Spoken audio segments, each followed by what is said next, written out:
صل على محمد وعافنا واشف كل مجاهد.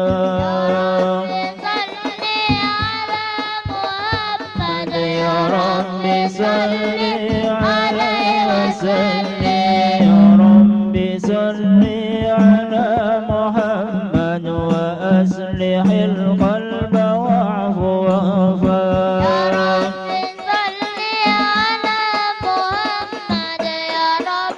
صل عليه وسلم، يا رب صل على محمد واغفر المعادي واصرفه وردا.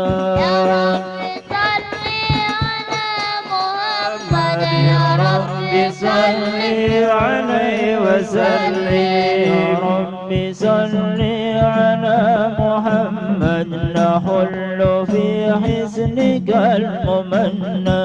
يا رب صل على محمد، يا رب صل عليه وسلم. يا رب صل على محمد رب رضا عنا رضاك الأرفاق.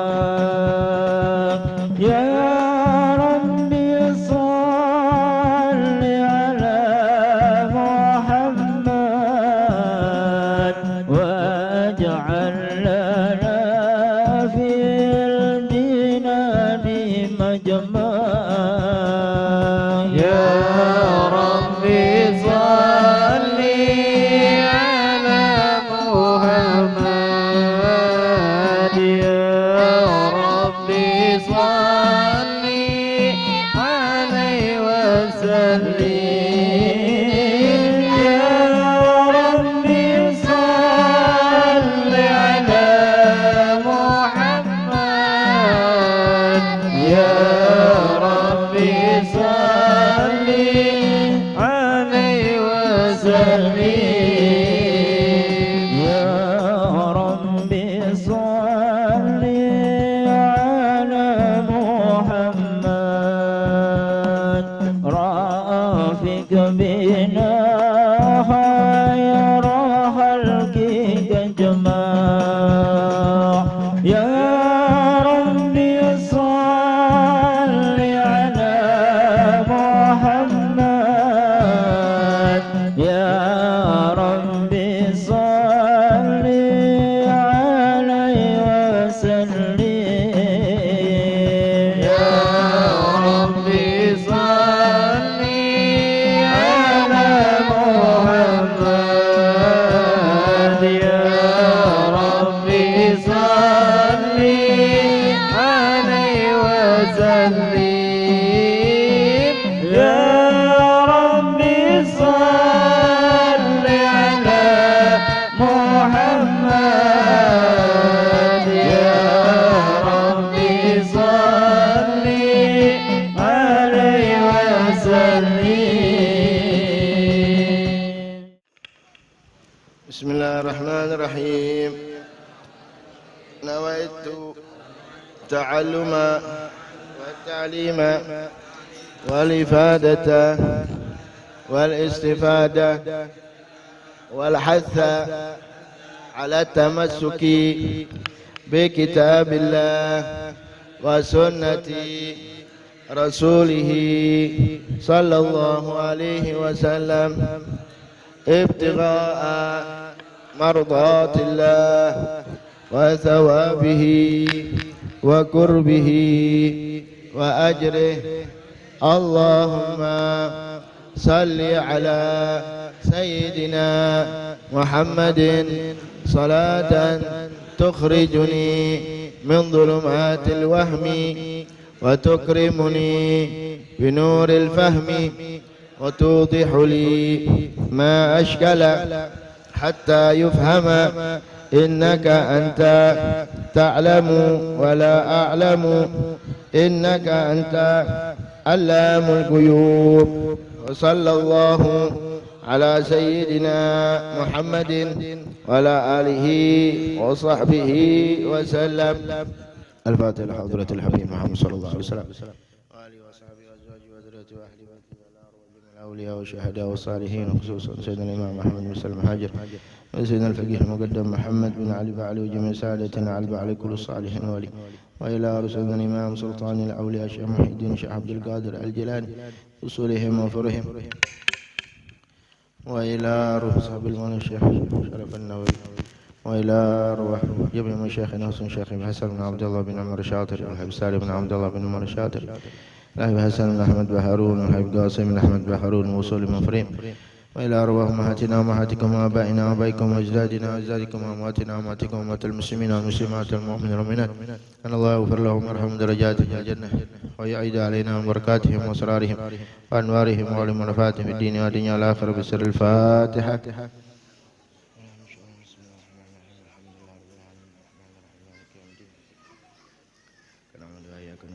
صراط المستقيم صراط الذين أنعمت عليهم غير الضالين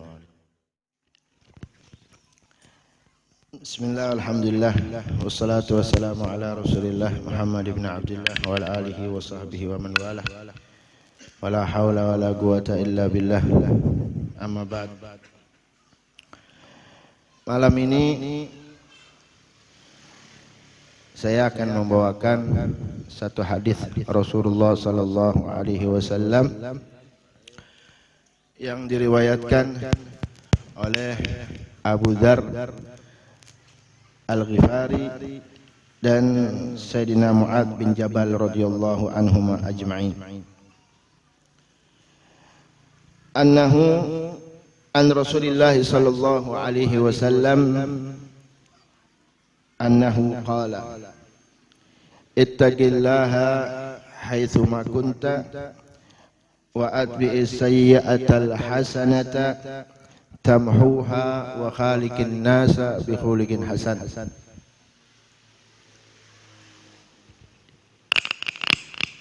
Diriwayatkan oleh sahabat Abu Dzar Jundub bin Junadah dan sahabat yang bernama Mu'adz bin Jabal. Beliau mendapatkan salah satu hadis dari Rasulullah sallallahu alaihi wasallam. Rasulullah bersabda, ittaqillah haitsu ma kunta. Takwalah engkau dimanapun kamu berada. Wa atbi'is sayyi'atal hasanata tamhuha. Dan ikuti kejelekan itu dengan kebaikan, maka kejelekan itu akan dihapus oleh Allah. Wa khaliqin nas bi khuluqin hasan. Dan bergaullah sama manusia dengan akhlak yang baik. Ini hadis simple, tapi maknanya luar biasa. Hadis ini menerangkan tentang 3 kewajiban, 3 hak atau 3 hukum. Yang pertama, hak kita kepada Allah Subhanahu wa taala. Kewajiban kita kepada Allah. Yang kedua,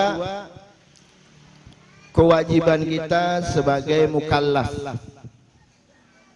yang dituntut untuk melakukan syariatnya Rasulullah sallallahu alaihi wasallam. Yang ketiga, hak kita sebagai hambanya Allah Subhanahu wa taala. Hak kita sebagai manusia. Yang pertama, hak kita kepada Allah. Tentunya kita harus melakukan kewajiban kita kepada Allah Subhanahu wa taala. Karena kita punya kewajiban sama Allah. Apa sih kewajiban kita? kewajiban kita ittaqillaha haitsu ma kunta. Itu kewajiban kita sama Allah. Takwalah kamu kepada Allah dimanapun, apapun dan kapanpun.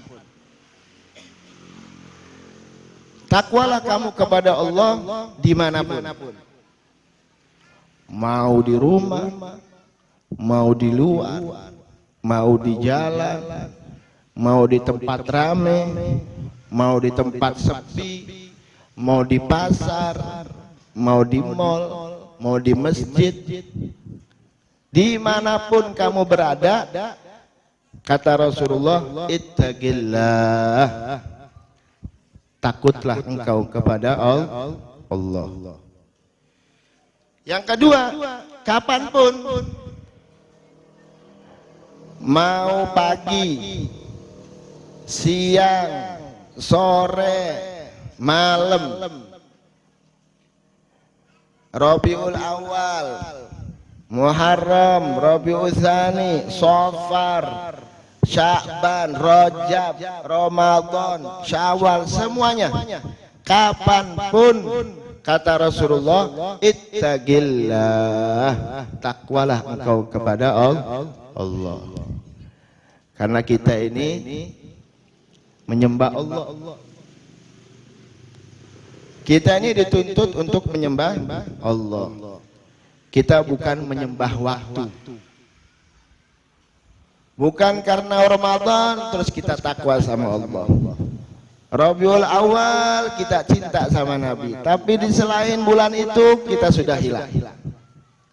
Di bulan Safar, apalagi di Rebo Okasan yang katanya banyak turun bala, terus kita baca pembacaan yang bisa mencegah daripada musibah, dari bala. Bukan.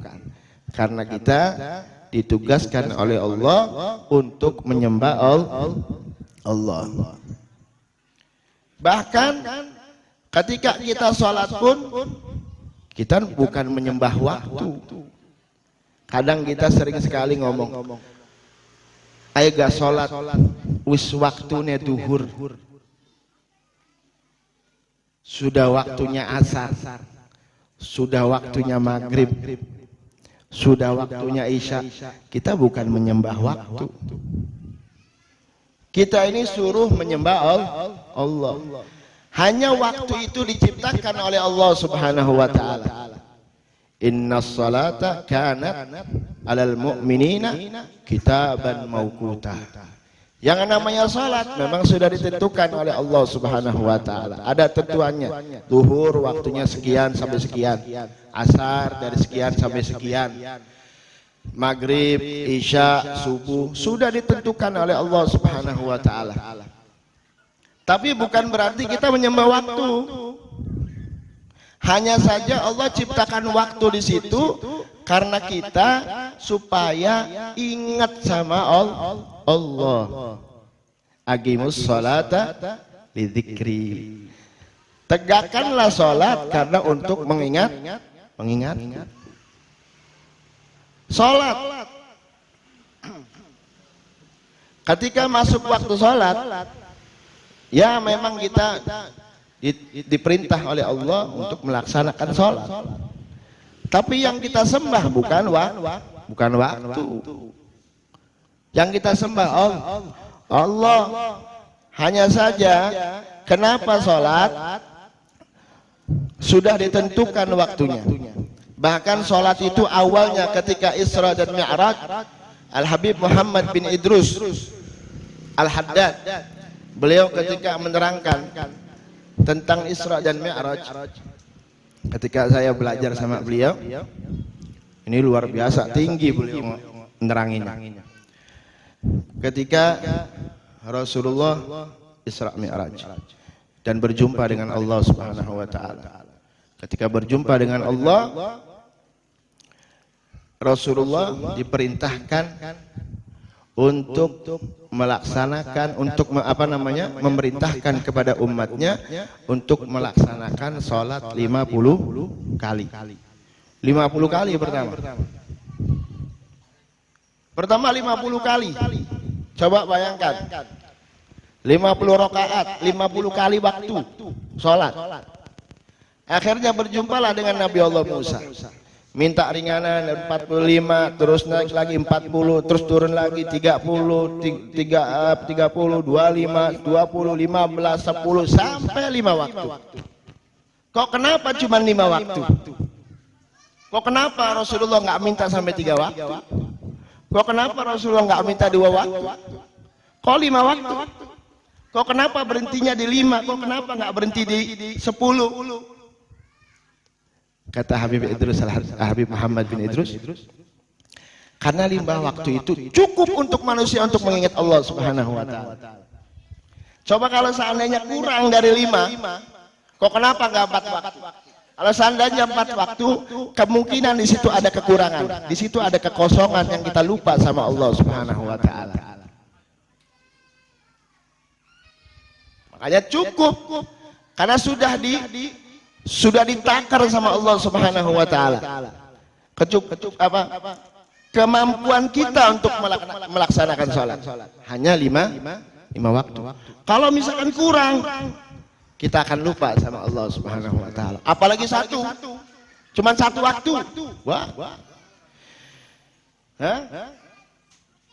Ini manusia ini, kalau seandainya kata dalam satu riwayat, kalau saja seandainya ada larangan Allah untuk memutus-mutus, untuk memecah kotoran kambing. Kita misalkan dilarang sama syariat, awas ya, kotoran kambing jangan dipotek-potek, jangan diputus-putus. La fa'alu. Bakal dikerjain sama manusia. Jadi setiap larangan pasti dilakukan sama manusia. Kalau seandainya dikasih 1 waktu dalam 1 hari, wah, sangat. Kapan dia mau ingat sama Allah Subhanahu wa Ta'ala? Makanya ditentukan sama Allah, sudah ditakar sama Allah, umatnya Nabi Muhammad sallallahu alaihi wasallam cukup sekali untuk mengingat Allah Subhanahu wa Ta'ala di 5 waktu. Makanya wa aqimus salata li dzikri. Tegakkanlah salat untuk mengingatku. Tapi saya balik lagi, kita bukan menyembah waktu. Bukan pagi, bukan siang, bukan asar, bukan maghrib, bukan malam. Tapi kita dituntut oleh Allah Subhanahu wa Ta'ala, ittaqillaha haitsu ma kunta. Kapanpun harus ingat sama Allah, harus takwa sama Allah. Takwa itu macam-macam. Dan tugasnya orang itu macam-macam. Qul kullu ya'malu ala syakilatihi fa rabbuka a'lamu biman huwa ahda ilaihi sabila. Ketika Rasulullah diperintahkan oleh Allah Subhanahu wa Ta'ala untuk mengatakan kepada umatnya Rasulullah, Qul kullu ya'malu ala syakilatihi. Setiap orang itu punya tugas masing-masing. Yang penting tujuannya sampai kepada Allah Subhanahu wa Ta'ala. Makanya Imam Al-Ghazali dalam Kitabul Ihya Ulumuddin, beliau mengatakan, inna muridal akhirah lahu khamsatu aqsam, sittatu aqsam. Orang yang menginginkan akhirat, orang yang menginginkan Allah itu ada 6. Yang pertama adalah abid, orang yang tugasnya hanya ibadah kepada Allah Subhanahu wa Ta'ala. Yang kedua adalah alim, orang yang alim. Terus yang ketiga muta'allim, orang yang belajar. Yang keempat al-muhtarif, orang yang ada usahanya. Ada pedagang, ada orang kerja kantoran, ya, ada macam-macam. Ada yang punya pegawaian, kerjaannya masak, ada yang motong kambing, ada yang dagang di pasar. Itu namanya al-muhtarif. Kelima adalah al-wali, pejabat pemerintah. Yang keenam adalah al-muwahhid, ahli tauhid. Dari 6 ini punya tugas masing-masing. Dan setiap satu golongan ke golongannya lain itu beda-beda tugasnya. Contohnya al-abid, orang yang tugasnya hanya ibadah kepada Allah Subhanahu wa taala. Ada orang tugasnya ibadah terus. Suara tugasnya hanya ibadah. Bahkan ada yang wiridnya hanya sampai 25.000 sampai 100.000. Kama anna sahabat, seperti sahabat-sahabat, masya Allah. Wah, udah tasbihnya sampai ratusan ribu, baca sholawatnya sampai ratusan ribu. Bahkan di akhir itu adalah Habib Hasan bin Saleh Al-Bahar. Beliau kalau baca qul huwallahu ahad sampai ribuan, puluhan ribu, bahkan ratusan ribu. Bahkan sekali sholat itu, kalau sholat hatam Quran, sekali sholat 2 rakaat hatam Quran, 2 rakaat hatam Quran. Dan memang tugasnya ibadah kepada Allah Subhanahu wa taala. Itu yang pertama, al-abid. Yang kedua adalah alim. Orang yang paham dengan ilmu, tugasnya beda. Tugasnya orang alim tidak seperti tugasnya orang abid. Kalau orang abid memang tugasnya hanya ibadah saja. Tidak kenal lelah, ibadah terus. Kalau orang alim ada ibadahnya. Ada ibadahnya. Salat wajibnya, salat sunnah rawatibnya, baca Qur'annya ada, tapi dibagi. Kalau orang alim ada tugasnya yang namanya baca kitab, ngarang kitab, ya. Terus apa lagi? Ngajar. Itu namanya orang alim. Bagaimana dia dengan ilmunya bisa sampai kepada Allah Subhanahu wa taala. Itu orang alim. Yang ketiga muta'alim, orang yang belajar. Santri, orang yang menuntut ilmu. Nah, tugasnya beda lagi. Harus sesuai dengan apa? Dengan profesinya. Harus sesuai dengan kewajibannya. Orang belajar, ya nggak boleh wirid terus, wah ya rusak nanti. Makanya Habib Ahmad bin Hasan Al-Attas, ketika beliau belajar sama gurunya di Mekah, begitu sampai ke Mekah belajar sama gurunya nggak boleh baca wirid. Ya Ahmad, kamu nggak boleh baca wirid. Tinggalkan semua wirid. Tugas kamu hanya menghafal. Wah, dia hafalin nahwunya, sorofnya, fikihnya, balaghahnya, usul fikihnya, Qur'annya, tafsirnya, semua dihafal sama beliau. Akhirnya Habib Ahmad bin Hasan Al-Attas, beliau tidak lupa membaca Ratib Al-Attas. Habib Ahmad bin Hasan Al-Attas tidak lupa membaca Ratib Al-Attas. Karena punya datuknya beliau. Akhirnya ditegur lagi sama gurunya. Ya Ahmad, kamu jangan baca wirid. Tinggalkan itu. Tugas kamu hanya belajar. Akhirnya Habib Ahmad bin Hasan Al-Attas sedih, dia nggak baca Ratib Al-Attas. Akhirnya didatengin sama Jiddu Al-Habib Husin, anaknya Habib Umar Al-Attas. Lewat mimpinya, ya Ahmad, kamu baca. Saya sudah ijazahkan kamu untuk membaca Ratib Al-Attas. Akhirnya beliau tetap tidak mau baca, karena memang gurunya memerintahkan untuk meninggalkan semua wirid. Akhirnya subhanallah, datuknya yang bernama Habib Umar bin Abdurrahman Al-Attas, Qutbul Anfas, beliau datang, ya ditegur lagi Habib Ahmad. Ya Ahmad, saya sudah ijazahkan sama kamu baca itu Ratib Al-Attas, jangan pernah ditinggal. Akhirnya subhanallah, Habib Ahmad bin Hasan Al-Attas datang ke gurunya. Ya wahai guru, saya ditegur sama Habib Umar bin Abdurrahman Al-Attas, saya suruh baca Ratib Al-Attas. Akhirnya gurunya nyerah. Sudah. Hanya Ratib Al-Attas sudah cukup. Jangan dibaca lagi yang lain. Karena tugas kamu hanya menghafal kitab-kitab.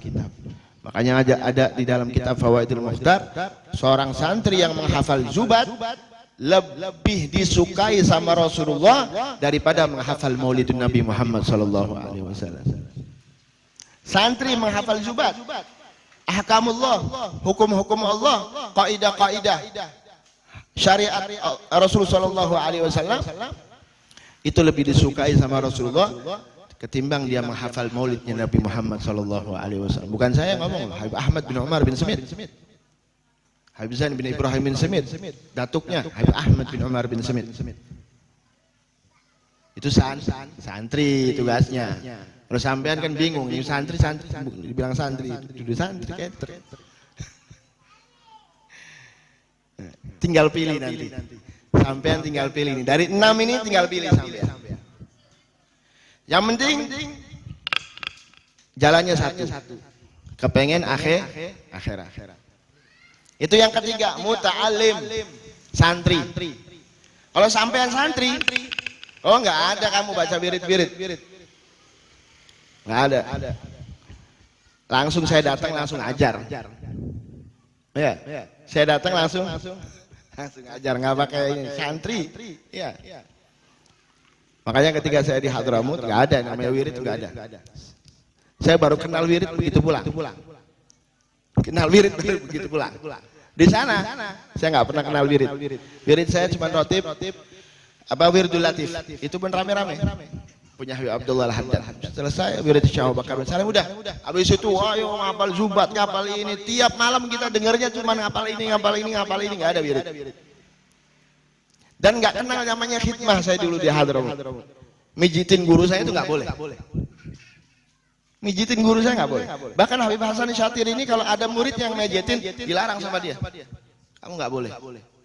Kalau saya memerintahkan kamu mijitin saya dolim sama kamu. Karena orang tua kamu ngirim ke sini untuk belajar, bukan untuk mijitin saya. Nggak boleh sama Habib Hasan Syatiri. Karena tugas kamu adalah khidmat untuk ilmu. Kalau santri, kan kita bingung, bukan santri duduk apa duduk.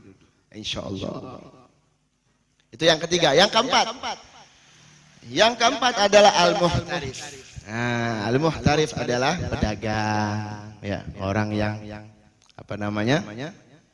orang proyekan, orang kerja.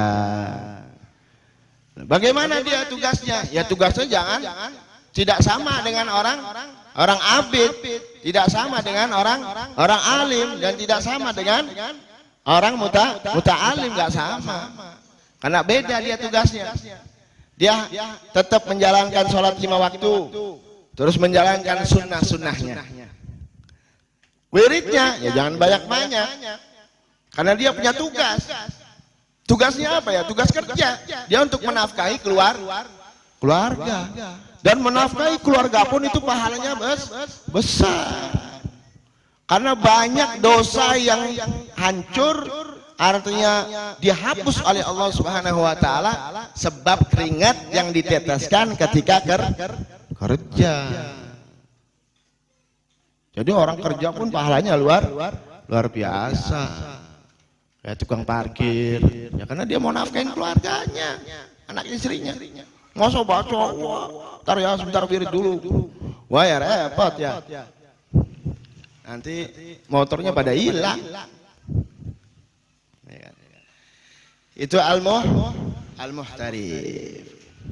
Tapi tetap orang al-muhtarif juga dipuji oleh Allah Subhanahu wa taala. Rijalun la tulhihim tijaratun wala bai'un an dzikrillah.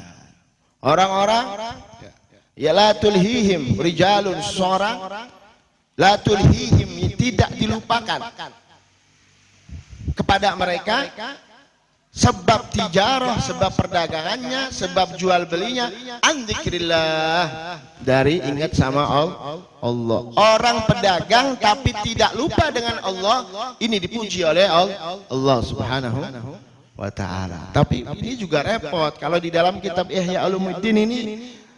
Ya, kalau orang pedagang juga, kalau sudah cukup ya jangan diterusin. Oh cukup ini, ya jangan diterus. Wah ini lagi rame, terus aja maghrib sampai isya terus, bahaya, ini repot. Akhirnya apa? Ada tugas-tugas dia juga untuk datang ke majelis ilmu. Sempatin, jangan pernah ditinggal walaupun walaupun dia bekerja. Jadi disempatkan untuk hadir ke majelis ilmu. Supaya apa? Supaya mendapat pujian dari Allah Subhanahu wa ta'ala, rijalun la tulhihim tijaratun wala bai'un an dzikrillah. An dzikrillah. Masya Allah. Itu al-muhtarif. Itu yang keberapa? Kelima, al-wali. Siapa al-wali? Pejabat. Mulai dari presiden sampai menterinya, dari lurah, kuwu dulu ya, kuwu ya. Apa kuwu apa lurah? Kuwu, terus camat, bupati, wali kota, gubernur sampai presiden. Nah, tugasnya mereka pun beda, tidak sama. Dengan apa? Dengan pedagang, tugasnya beda dengan orang alim, dan juga tugasnya beda sama orang abid, beda. Apa sih tugasnya pejabat? Tetap sholat 5 waktu. Terus menjalankan sunnahnya Nabi Muhammad SAW, rawatib, qobliyah, ba'diyah. Habis itu jangan banyak-banyak wirid. Tugas mereka lihat masyarakat setempat. Siapa yang kelaparan? Nah, itu tugas. Bahkan kalau di dalam kitab Umdatus Salik, kitab fikih, ketika seseorang sudah terpilih menjadi pejabat, entah itu bupati, entah itu gubernur, wali kota, gubernur, entah itu presiden, bahkan ketika dia menjabat jadi presiden atau pejabat apapun, yang harus diperhatikan lebih dulu, lihat orang-orang yang di penjara. Kamu lihat di kitab fikih. Yang diperhatikan, lihat dulu orang-orang yang di penjara. Karena apa? Banyak juga orang-orang yang di penjara, mereka tidak berhak untuk masuk ke penjara, tidak berhak. Lihat dulu, oh kasusnya apa ini? Kalau memang kasusnya dia tidak bersalah, ya harus dikeluarkan. Kenapa? Satu hari di penjara, ya dia bisa menelantarkan anaknya. Anak istrinya mau makan, cucunya, anaknya kumpul semuanya. Sedangkan apa? Tanggung jawab sama dia. Kira-kira dolim nggak kalau dibiarkan? Dolim. Nggak boleh. Makanya para pejabat-pejabat, tugasnya mereka harus memperhatikan rakyatnya.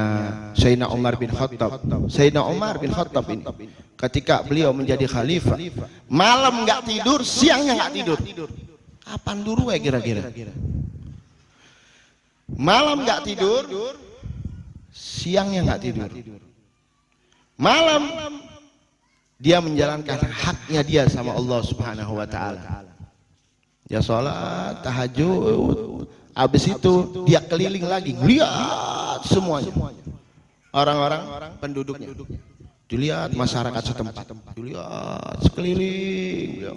Kalau ada suara bayi menangis, didatengin, didengerin dulu. Diperhatikan, didengerin. Kalau memang itu mereka kekurangan makan, langsung Sayyidina Umar bin Khattab membawa makanan untuk orang miskin itu. Masya Allah. Sayyidina Umar bin Khattab kalau malam, siangnya beliau nggak tidur. Gimana mau tidur? Pagi hari masyarakat pada datang. Ada yang begini, ada yang begini. Terus siangnya dia ngontrol ke pasar. Siapa saja yang salah dalam menjalankan akad jual beli. Ada yang riba, langsung ditegur sama Sayyidina Umar bin Khattab. Ini luar biasa, pemimpin, nggak ada lagi seperti sahabat dan para khalifah Rasul sallallahu alaihi wasallam. Yang terakhir adalah Sayyidina Umar bin Abdul Aziz. Sayyidina Umar bin Abdul Aziz luar biasa. Beliau itu cucu daripada Sayyidina Umar bin Khattab. Sayyidina Umar bin Abdul Aziz cucu dari Sayyidina Umar bin Khattab. Kenapa bisa seperti itu? Beliau ketika keliling malam hari, Sayyidina Umar bin Khattab, ada bayi nangis. Ada bayi berantem, ada anak kecil berantem sama ibunya. Ibunya bikin susu, dicampur sama air. Yang di pagi hari dia jual. Anaknya protes sama ibunya, ibuku nggak boleh kamu, kok susu dicampur air. Sedangkan kamu habis itu kamu jual pagi hari, ya nggak boleh ibu seperti itu. Itu namanya zalim, itu namanya penipuan. Debat sama ibunya. Nggak mungkin Umar bin Khattab nggak mungkin dengar. Umar bin Khattab itu ngelarang seperti itu. Lah Umar bin Khattab nggak mungkin dengar. Ini kata anak. Ya Umar bin Khattab nggak dengar wahai ibu, tapi Allah Subhanahu wa taala melihat apa yang kau perbuat wahai ibuku. Sayyidina Umar bin Khattab dengar. Kata Sayyidina Umar bin Khattab, ini orang luar biasa ini. Ini anak kecil ini luar biasa ini.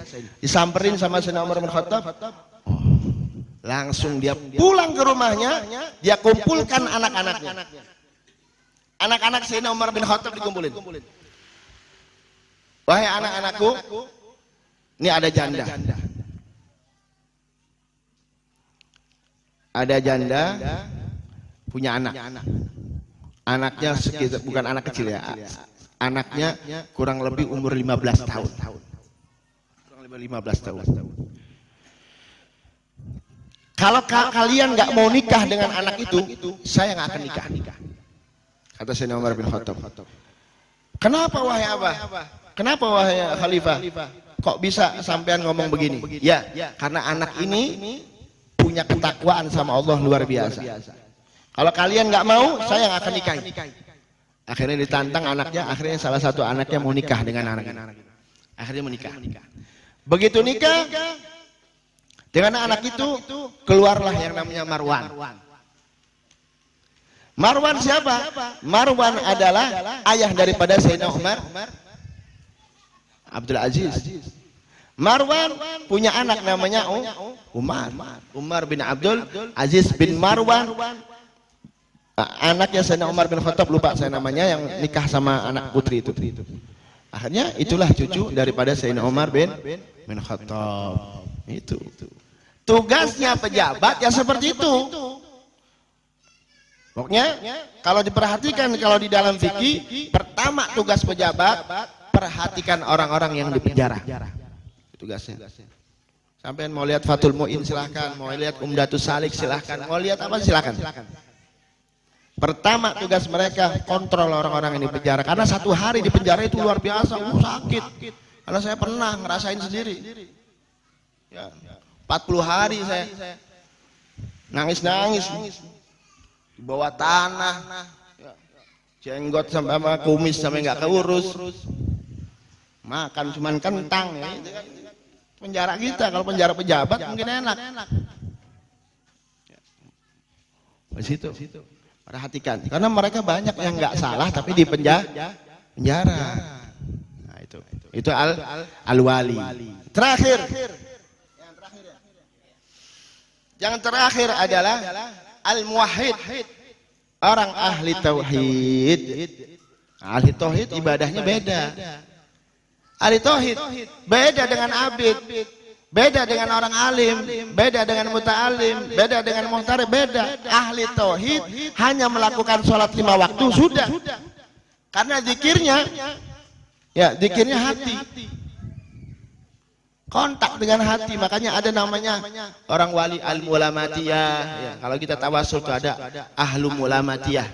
Apa sih mulamatiyah? Al-mulamatiyah itu ahli tauhid yang mereka tidak memperdulikan yang lain. Artinya tidak mau mendengar kecuali dia, tidak mau terlintas di dalam hatinya kecuali Allah Subhanahu wa taala. Itu al-mulamatiyah. Bambung. Ya, tapi sholat, tetap sholat. Bukan nggak sholat. Tapi zikirnya hati terus. Karena dia meyakini bahwa yang memberi rezeki hanya Allah, yang memberi manfaat hanya Allah, yang mencegah mudarat hanya Allah. La ilaha illallah, la ilaha la razika illallah, la rahmana illallah, la rahima illallah, la malika illallah, la qudusa illallah, la nafi'a illallah, la dharra illallah. Kalau sudah la ilaha illallah luar biasa, itu namanya ahli tauhid. Dan ahli tauhid jarang. Ya. Dan tidak bisa terlihat, nggak bisa kelihatan. Bukan berarti orang yang bisa ngajarin tauhid terus ahli tauhid, bukan. Ahli tauhid itu ya kadang dia tidak bisa ngajarin tauhid. Tapi gerak-gerik mereka membuat kita apa? Membuat kita sadar sama Allah Subhanahu wa ta'ala. Seperti yang terjadi sama Kiai Abdul Hamid dulu di Kendal. Ada orang namanya siapa? Ya, dia nggak mau ketahuan sama orang bahwa dia itu orang soleh. Tapi kalau sudah ketahuan sama orang, dia minta sama Allah untuk dicabut oleh Allah Subhanahu wa taala. Di zaman Sayyidina Abdullah bin Mubarak begitu juga sama, ada seorang hamba dijual belikan. Sampai orang yang pedagangnya ini yang ngejual hamba ini dia ngelihat, wah ini orang nggak bisa apa-apa. Tapi Sayyidina Abdullah Mubarak dia tahu, wah ini orang soleh. Ketika dia minta istisqa, dia minta sama Allah, Sayyidina Abdullah Mubarak minta berkali-kali, sholat berkali-kali, nggak turun hujan. Tapi seorang hamba sahaya begitu sholat doa begini langsung hujan. Kata orang ini ahli tauhid. Begitu dikejar sama Sayyidina Abdullah Mubarak, begitu ketahuan, ya Rabb igbidni, ya Allah cabut saya. Karena ada orang yang tahu. Karena ada orang yang tahu keistimewaan dia minta dicabut sama Allah Subhanahu wa taala. Sekarang orang ahli tauhid ngaku-ngaku ya, nggak bisa. Orang wali seperti itu ngaku-ngaku. La ilaha illallah Muhammadur Rasulullah. Sedih melihatnya ya. Man apa? Rahimullah mar'an arafa qadra nafsi. Allah menyayangi orang yang tahu kadar dirinya. Oh, dekat sama Allah pun enggak, ya, sama Nabi pun tidak, tapi ngaku dirinya orang soleh, ngaku dirinya orang wali, bakal terang-terangan seperti itu. Ya, naudzubillah min dzalik. Yukhsha alaihi su'ul khatimah. Ditakutkan dia akan mati dalam keadaan su'ul khatimah. Kata Syekh Abdullah Al-Muhdar, katsirun man yadda'il wilayah falaysa biwali. Banyak orang yang mengaku wali tapi bukan wali. Wa katsirun man yadda'i bi'alim wa laysa bi'alim. Banyak orang yang mengaku alim tapi tidak alim. Ada akhir zaman sudah. Ini akhir zaman. Makanya hatta yasirul halimu hayrana. Orang yang bijak pun kebingungan saat ini. Mana orang soleh, mana yang bukan, mana orang alim, mana yang was, bingung sudah. Kita pasrahkan sama Allah Subhanahu wa taala ya. Asagi bagi mudah-mudahan. Itu 6. Jadi 6 golongan ini mereka punya tugas masing-masing. Yang penting dia tujuannya Allah Subhanahu wa taala. Biarpun pedagang begitu niat dagang, Syekh Ali Al-Khawas begitu beliau buka tokonya. Sayyidina Ali Al-Khawas, gurunya Syekh Abdul Wahab Sya'rani. Beliau begitu dagang, beliau baca Bismillahil-Fattahil Alim. Begitu buka tokonya, Bismillahil-Fattahil Alim. Ya Allah, uridu naf'a ibadik. Ya Allah, saya kepengen memberikan manfaat kepada hamba-hamba. Ini dagang aja dia dapat pahala. Bismillahil-Fattahil Alim. Ya Allah, saya ingin memberikan manfaat kepada hamba-hamba. Jadi intinya apa? Kita kembali lagi, ittaqillaha haitsuma kunta. Takutlah engkau kepada Allah dimanapun, apapun pekerjaanmu. Ya, mulai dari tukang beca, bakso, somai, apa saja, pedagang kelontongan, pedagang apa saja, sampai jadi presiden. Ittaqillah haitsuma kunta. Takutlah Allah apapun profesimu. Profesimu apapun. Ittaqillah haitsuma kunta. Itu yang pertama. Isturung ini. Wa atbi'is sayyi'atal hasanah tamhuha. Yang kedua, hak kita sebagai mukallaf. Hak kita sebagai kewajiban kita sebagai orang yang dituntut untuk menjalankan syariat. Kita sebagai manusia, kita bukan nabi. Kita bukan nabi. Kalau nabi maksum, tidak pernah berbuat dosa. Hatta Nabi Allah Adam pun tidak pernah berbuat dosa. Kesalahan ya, tapi kesalahan dia li ta'zim, karena mengagungkan Allah Subhanahu wa taala. Semua nabi dijaga oleh Allah Subhanahu wa taala, apalagi Nabi Muhammad sallallahu alaihi wasallam. Tapi kita sebagai manusia pasti punya salah. Gak mungkin kita nggak punya salah. Kita bukan malaikat, kita bukan nabi, pasti punya salah. Tapi Rasul sallallahu alaihi wasallam mengajarkan kita agar supaya kesalahan-kesalahan yang telah kita lakukan dihapus oleh Allah Subhanahu wa taala. Bagaimana? Wa atbi'is sayyi'atal hasanah. Kejelekan itu diikuti dengan kebaikan. Kita pernah berbuat jelek apa misalkan? Di tempat mana kita pernah berbuat jelek? Di situ tempatnya kita lakukan kebaikan di situ. Agar dosa yang pernah kita lakukan di tempat itu dihapus oleh Allah Subhanahu wa taala. Kita pernah meninggalkan sholat, ya qadha dong. Kita pernah meninggalkan shaum, ya qadha dong. Kita pernah tidak membayar zakat, ya qadha. Dibayar. Kita pernah maksiat apa? Kita tutup dengan kebaikan. Karena apa? Karena kita manusia biasa, pasti pernah melakukan dosa. Makanya kita, karena tugas kita mukallaf, orang yang dituntut untuk menjalankan syariat Rasul Shallallahu Alaihi Wasallam secara penuh. Kita ini dituntut secara penuh. Tapi ada yang 10% menjalankannya, ada yang 20%, ada yang 30%, ada yang 50%, bahkan ada yang 100%. Kata Imamul Haddad, ma sanna an-nabiy sallallahu alaihi wasallam sunnatan illa ana wa arju an af'alaha illa an arju anni qad fa'altuha. Kata Rasul sallallahu, kata Sayyidina Abdullah Al-Haddad, tidak ada satu sunnah pun yang pernah dilakukan oleh Rasul sallallahu alaihi wasallam kecuali saya berharap saya telah melakukan sunnah itu. Sayyidina Abdullah bin Ali Al-Haddad, Abdullah bin Ali Al-Haddad, tidak ada satu sunnah pun kecuali Habib Abdullah Haddad pernah melakukannya. Ini Imamul Haddad. Bayangin. Fil akhir, di akhir hayatnya beliau, ketika sakit ini, ketika beliau sakit, ya, sudah di kasur, sudah di tempat beliau berbaring, rambutnya agak panjang Imamul Habib Abdullah bin Ali Al-Haddad. Bukan berarti Imamul Haddad senang dengan rambut panjang, enggak. Banyak orang dipikirin, beb, sunnah kan rambut panjang, sunnah dari mana ente?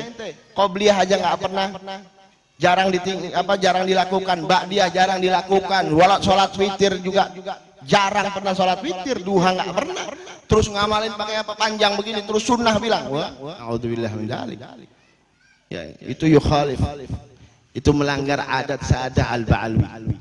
Itu melanggar thariqah Al-Ba'alwi. Itu melanggar thariqah sahabat, melanggar thariqah para tabi'in, melanggar thariqah para sadah, salafun saleh. Karena salafun saleh enggak senang panjang. Kalau seandainya memang itu panjang sunnah, terus adat terus dipakai sama salafun saleh, niscaya semua salafun saleh itu rambutnya panjang semua. Enggak ada. Al-Habib Abdullah Al-Haddad di akhir hayatnya ya memang panjang, tapi karena sebab beliau tidak bisa apa-apa, sudah di berbaringan, akhirnya panjang sendiri.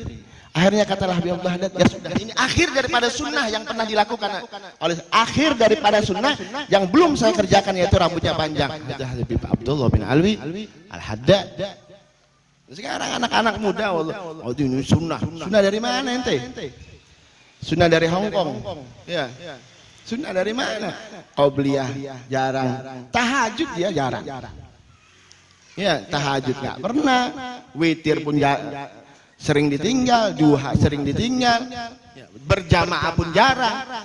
Terus ngomongnya mau sunnah, melakukan sunnahnya Nabi Muhammad Sallallahu Alaihi Wasallam. Dipikirnya sunnah cuma itu. Begitu juga celana cingkrang, ini sunnah banyak. Tidak benci sama orang itu sunnah Nabi Muhammad SAW. Tidak hasud sama orang itu sunnah Nabi Muhammad SAW.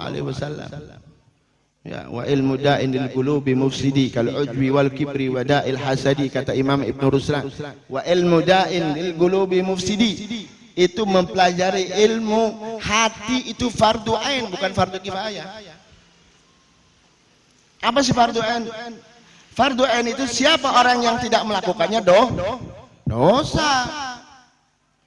Wa ilmu da'inil qulubi mufsidi, itu fardu ain, bukan fardu kifayah, bukan sunnah, fardu wajib ain. Seperti apa? Kalau ujbi, memahami bagaimana sih ujub. Apa sih ujub? Wal kibri, apa sih sombong? Kalau ujbi wal kibri wadail hasadi. Dan apa? Hasud, iri. Nah, seperti itu. Ya.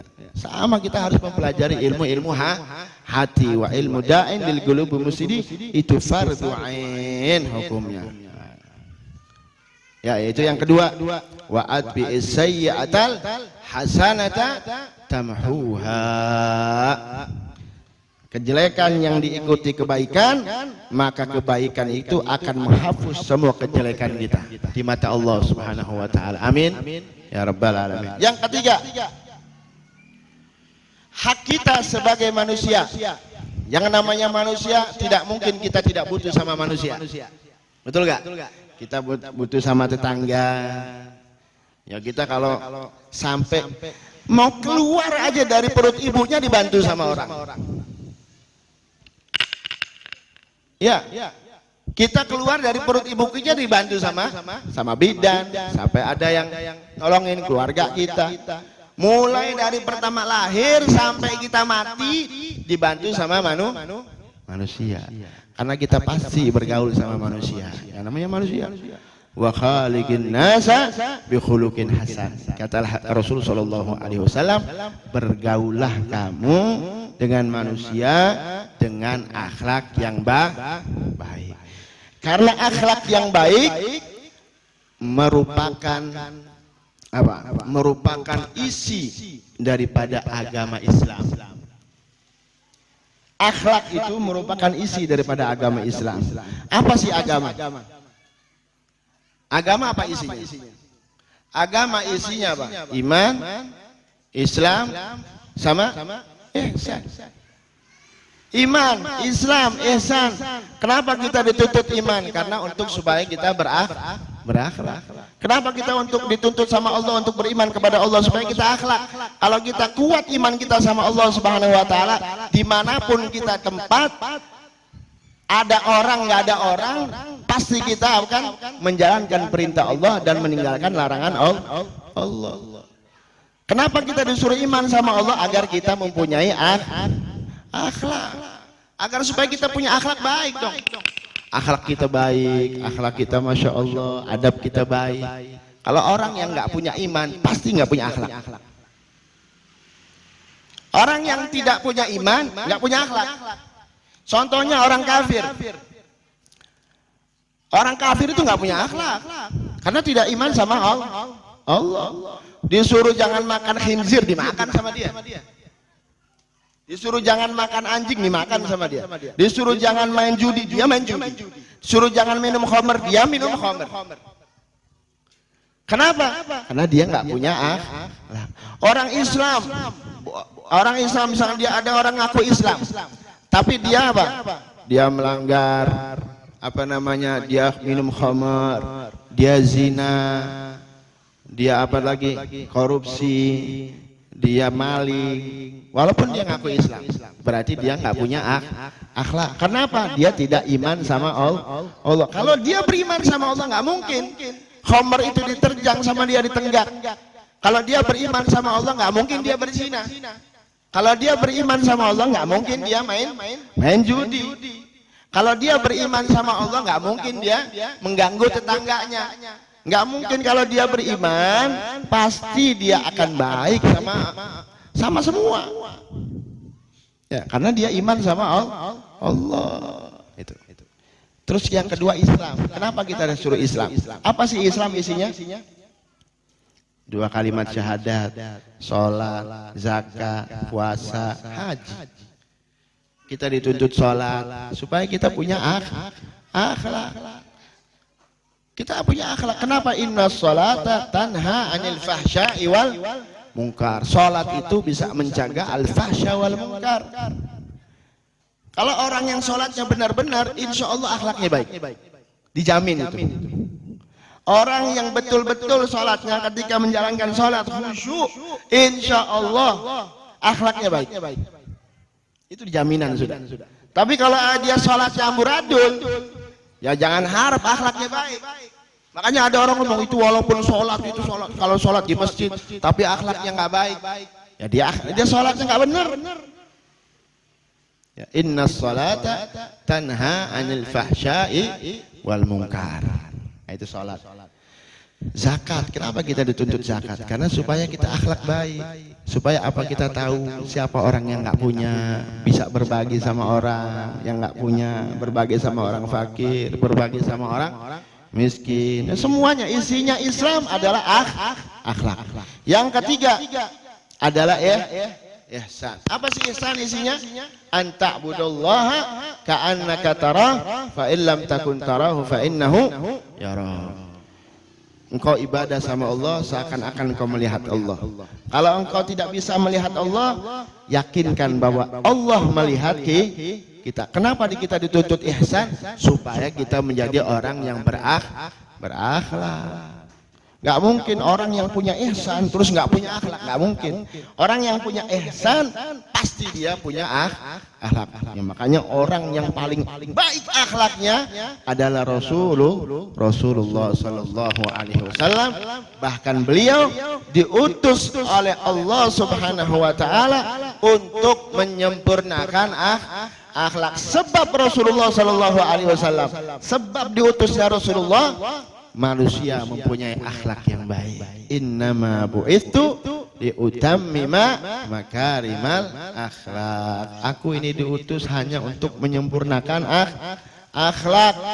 Dengan akhlak itu banyak sekali derajat-derajat yang tidak bisa ditempuh dengan ibadah yang lain, tapi dengan sebab akhlak bisa ditempuh dengan akhlak itu. Nah, maksudnya ya seperti itu.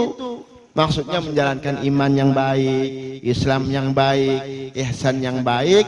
Insya Allah dengan seperti itu akan menempuh derajat-derajat yang tinggi di sisi Allah Subhanahu wa Ta'ala. Amin ya rabbal alamin. Wala hadhihi wa likulli natin salih wa la hadratin Nabi Muhammad sallallahu alaihi wasallam. Al-Fatihah.